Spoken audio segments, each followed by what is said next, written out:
رئيس الحكومة عاد بعد غياب طويل. عاد فجأة، ظهر وسط الطبالة والغياطة عائدا بخطاب الإنجاز، بينما الشارع يتحدث لغة أخرى. الشارع يتحدث لغة الغضب، الغلاء، الشوماج، رفض الفساد. جيل لم يعد يقبل أن يستخف أحد بذكائه.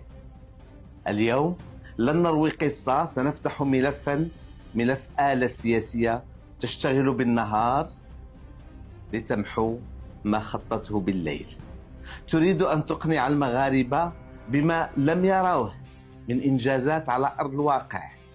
سنفهم لماذا عاد أخنوش يتصدر موائد الرحمن، ولماذا تصاعد حضور حزب العدالة والتنمية، ولماذا تحول الشعب من متلق صامت إلى صاحب دفتر مطلبي لا يتوقف.